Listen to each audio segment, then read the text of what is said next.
South Korean democracy and North Korean communism. Establishment of South Korean government Seungmanri. In this next part of the class, we're going to examine how military regimes were established in South Korea and the legacy of these military regimes. What is the best way to organize the government when a country is liberated? Following the resignation of Seungmanri, by 1960, South Korea's progress had been quite slow, and South Korea was still a relatively poor country. And so, frustrated with this lack of development, a military general, Park Chung-hee, decided to stage a military coup d'etat. And he seized power on May 16th of 1961. For Park, his idea was to really develop Korea through economic development and to create a wealthy and powerful country through the economy. Park Chung-hee was in power from 1961 to 1979, and he basically ruled through the Supreme Council for National Reconstruction after his military coup d'etat. He declared martial law.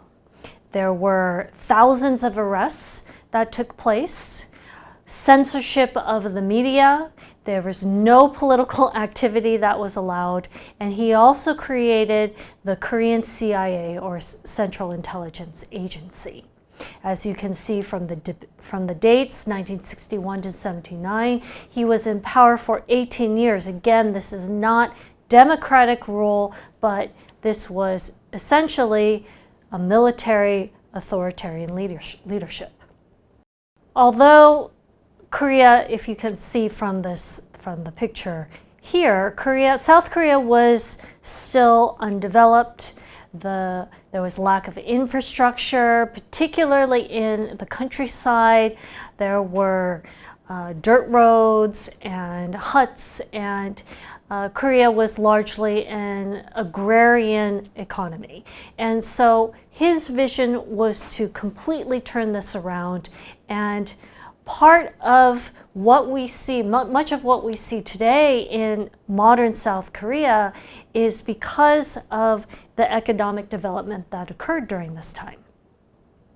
However, at the end of Park Chung-hee's presidency, because his presidency was very heavy-handed, and because the push for economic development was really it took quite a bit of sacrifice on the part of South Korean citizens. We saw rising social discontent, and as the social discontent, and we saw revolts and uprisings and labor strikes that occurred, there were disputes between President Park and the head of the Korean CIA, ending up in Park's assassination. So after Park was assassinated, then we saw the seizure of power through yet another military coup d'etat, and this time it was by Chun Doo-hwan. So Chun Doo-hwan, who was also from the military, he seized power and was in power for 9 years. Again, not a democratic government, but through authoritarian leadership, and we saw much of the same kind of behavior as we saw during Park's presidency. Chun Doo-hwan was also heavy-handed. In 1980, when he seized power, there was a huge uprising in Gwangju in protest of and criticizing Chun Doo-hwan, and Chun Doo-hwan sent in troops and very violently suppressed the Gwangju uprising. And then it was later on, towards the end of his presidency, where he basically announced his successor, and that successor would be Roh Tae-woo. And Roh Tae-woo was elected as president in 1988, and he stayed in power until 1993. And it is throughout this entire time that we still have quite a bit of civil liberties that were denied, heavy-handed and authoritarian leadership, as well as economic development in South Korea. These are the keywords for this class.